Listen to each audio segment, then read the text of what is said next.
আসসালামু আলাইকুম। কেমন আছেন সবাই? আশা করি আল্লাহর অশেষ রহমতে সকলে ভালোই আছেন।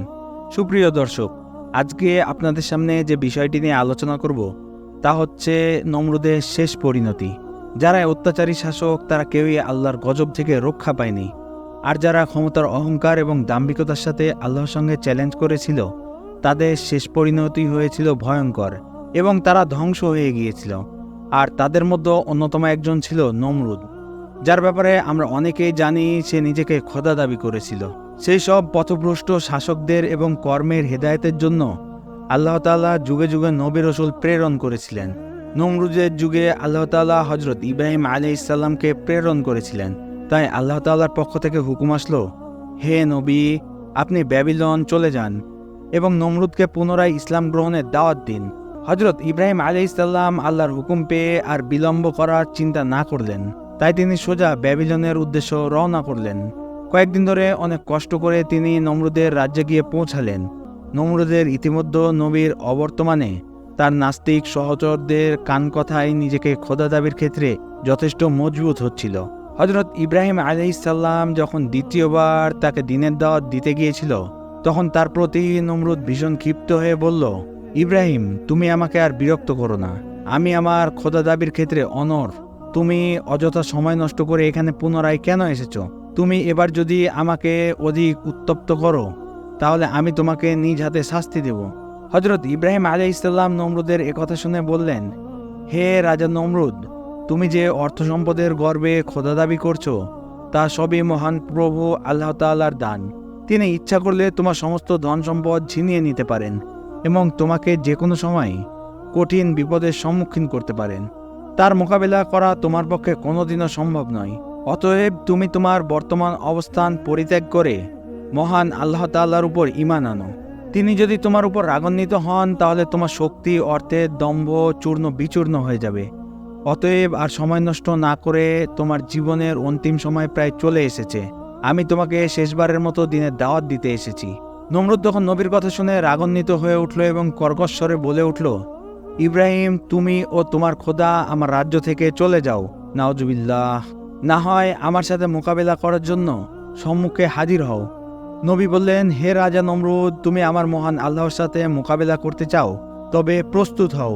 কবে কোথায় এই মোকাবেলা হবে বলে দাও। নমরুদ বলল, হ্যাঁ, উত্তম প্রস্তাব। আসো, সকল বোঝাপড়া চূড়ান্ত হবে যুদ্ধক্ষেত্রে। এই বলে নমরুদ তখন থেকে সৈন্যদের প্রস্তুতি নিতে আদেশ দিলেন। হযরত ইব্রাহিম আলাইহিস সালাম সেখান থেকে ফিরে এলেন। আত্মীয় স্বজনদের অনেকে নবীকে আদর করলো এবং প্রাণ দিয়ে যত্ন করলো। আবার কেউ কেউ বিরোধিতা করতেও ছাড়ল না। নমরুদ পদাতিক ও যন্ত্র বিশেষজ্ঞ সৈনিকদেরকে 3 দিনের মধ্যে ব্যাবিলনের উন্মুক্ত ময়দানে সমবেত হওয়ার জন্য নির্দেশ দিলেন। মহারাজের হুকুম অনুসারে সারা দেশে সমসজ্জা আরম্ভ হলো। সেনাবাহিনীকে তৃপ্তিদান কল্পে মহিলা ব্যাটালিয়ন পর্যন্ত ময়দানে হাজির করতে দ্বিধাবোধ করল না নমরুদ। 2 দিনের মধ্যে ব্যাবিলনের উন্মুক্ত ময়দানে সেনা ছাউনিতে ভরে গেল। 1800 বর্গমাইল জুড়ে সেনাবাহিনীর তাঁবু খাটানো। সেখানে সাধারণ সৈন্যদের ডাক্তার ও প্রমোট বালাদের সাথে 8 লক্ষ বর্মপরিহিত অস্বাভাবিক সৈন্য মোতায়েন ছিল। সে এক বিশাল আয়োজন। নমরুদের সেনা মোতায়েনের কাজ সমাপ্ত করে হযরত ইব্রাহিম আলাইহিস সালামকে খবর দিল। হযরত ইব্রাহিম আলাইহিস সালাম নমরুদের সম্মুখীন হলেন। তখন নমরুদ বলল, কোথায় তোমার খোদা এবং কোথায় তোমার সৈন্য? হযরত ইব্রাহিম আলাইহিস সালাম বললেন, তুমি যে সামান্য প্রস্তুতি নিয়ে আমার খোদার মোকাবেলার জন্য অগ্রসর হয়েছ, এটা অত্যন্ত হাস্যকর।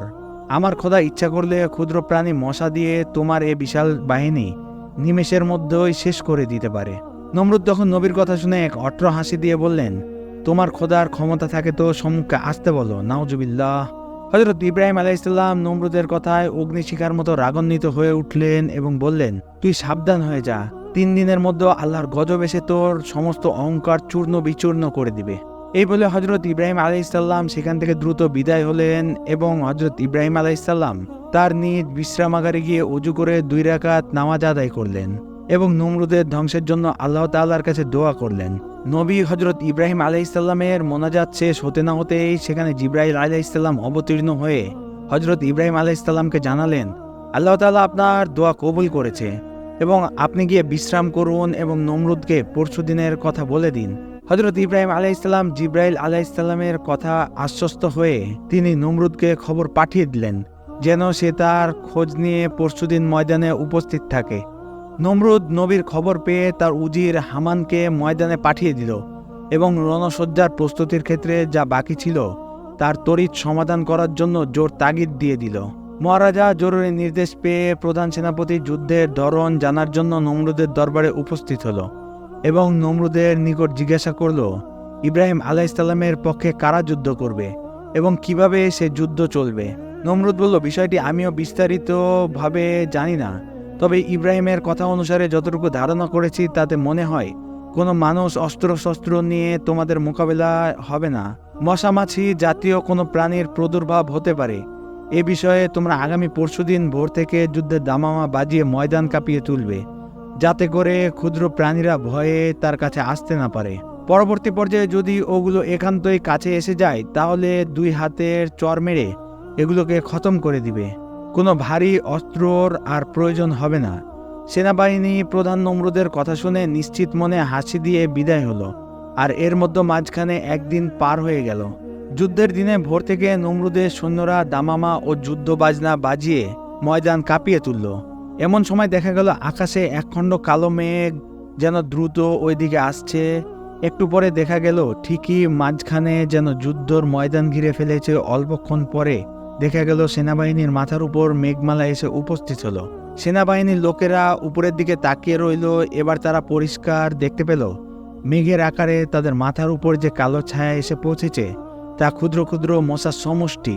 এ বিন্দু বিন্দু মশকের ডাকের শব্দ এতই প্রচণ্ড ছিল যে নমরুদের বাহিনীর বাদ্য সমস্ত আওয়াজ তলিয়ে গেল।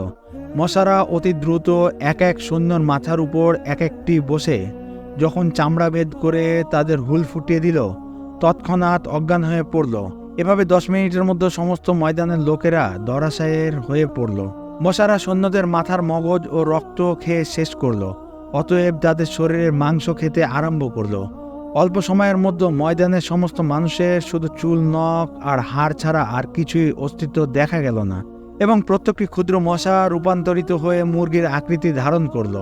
নমরুদ দূরে বসে সমস্ত অবস্থা দেখল এবং আতঙ্কিত হয়ে ব্যাবিলনের রাজমহলে গিয়ে আশ্রয় নিল। সেখানে সে একা একা বসে ভাবতে লাগলো, অবস্থাটা কি হলো? ক্ষুদ্র মশা কিভাবে সমস্ত মানুষগুলোকে নিঃশেষ করলো? এ সময় একটি ক্ষুদ্র মশা এসে তার হাঁটুর উপর পতিত হলো। সে তখন মশাটিকে দেখে দুশ্চিন্তাগ্রস্ত হলো। এত ক্ষুদ্র এক প্রাণী আমার শক্তিশালী এক একজন সৈন্যকে কিভাবে সমলে নিঃশেষ করে দিল? কথা চিন্তা করে যখন মশাটিকে ধরার জন্য হাত বাড়ালো, অমনি মশাটি উড়ে তার নাকের ছিদ্র দিয়ে মাথার মধ্যে গিয়ে পৌঁছালো। তখন থেকে নমরুদের মাথার ভীষণ যন্ত্রণা আরম্ভ হয়ে গেল। নমরুদ দিশেহারা হয়ে গেল। সে তখন হাত দিয়ে মাথায় আঘাত করতে আরম্ভ করলো। তাতে একটু উপশম করলো, কিন্তু মাথার আঘাত করা বন্ধ করে দিলে তখন মাথার যন্ত্রণা শুরু হয়ে যায়। নমরুদ এই অবস্থায় কয়েকটি কাঠের ছোট হাতুড়ি বানালো, যা দিয়ে মাথায় আঘাত করা সহজ হয়। একদিন এক রাত অতিবাহিত হওয়ার পরে এ কাজের জন্য একজন কর্মচারী নিয়োগ করা হলো। সে কাঠের হাতুড়ি দ্বারা সর্বক্ষণ মাথায় আঘাত করত। এতে সে মোটামুটি কিছুটা সুস্থতা বোধ করত। এইভাবে নমরুদের কর্মচারী দিনরাত তার মাথার আঘাত করে চলেছে। আঘাতকারী কর্মচারীর সংখ্যা বৃদ্ধি করা হলো। প্রত্যেককে 8 ঘন্টা করে ডিউটি ভাগ করে দেওয়া হলো। দিনের পর দিন নমরুদের অবস্থার কাহিল হতে আরম্ভ করলো। সে শারীরিক ও মানসিকভাবে খুবই দুর্বল হয়ে পড়ল এবং বুদ্ধি অনেকটা লোপ পেয়ে গেল। স্মরণ শক্তি কমে গেল, মেজাজ রুক্ষ হলো, ধৈর্য বলতে কিছুই বাকি থাকলো না। এমতো অবস্থায় তার অনুগত ব্যক্তি তার নিকট থেকে সরে গেল। এমনকি তার নিয়মিত পরিচয় যা পর্যন্ত ব্যাঘাত সৃষ্টি হলো। একদিন তার মাথার আঘাতকারী একজন কর্মচারী নিজ প্রয়োজনে ক্ষণিকের জন্য বাইরে গিয়েছিলেন। তখন নমরুদ ক্রোধে অগ্নিশর্মা হয়ে উঠল। যখন কর্মচারী ফিরে এলো তখন তাকে জুতা দিয়ে খুব প্রহার করলো। এতে কর্মচারী খুব অপমান বোধ করলো এবং সে প্রতিশোধের চিন্তায় ব্যাকুল হয়ে উঠল। একদিন পরে রাত্রিবেলায় যখন তার ডিউটি পড়লো তখন সে গভীর রাতে কাঠের হাতুড়ি দ্বারা নমরুদের মাথার উপর খুব জোরে আঘাত করলো। এ আঘাতে নমরুদের মাথা ফেটে চৌচির হয়ে গেল। তখন দেখা গেল তার মাথার খুলির ভেতর থেকে একটি মশা উড়ে চলে গেল। সেই সাথে নমরুদের ইহলীলা শেষ হলো। সুপ্রিয় দর্শক, আজকে এই বাস্তব এবং সত্য ঘটনা থেকে শিক্ষণীয় বিষয় যে আল্লাহ তাআলা তার প্রতি রহমত দান করেন যিনি আল্লাহ তাআলার পথে চলেন এবং আল্লাহ তাআলার দয়ায় আসায় এবং আল্লাহ তাআলার জন্য সমস্ত ভালো কাজ করে থাকেন। আর আল্লাহ তাআলা তাকেই শাস্তি, লাঞ্ছিত এবং বেইজ্জতি করে যে আল্লাহ তাআলার বিরুদ্ধে যায়। আল্লাহ তাআলা মহান এবং মহাপবিত্র। সকল প্রশংসা সেই মহান রবের জন্য, যিনি আমাদের সৃষ্টি করেছেন। সকলে ভালো থাকবেন, সুস্থ থাকবেন, চ্যানেলটি সাবস্ক্রাইব করে যাবেন। আসসালামু আলাইকুম।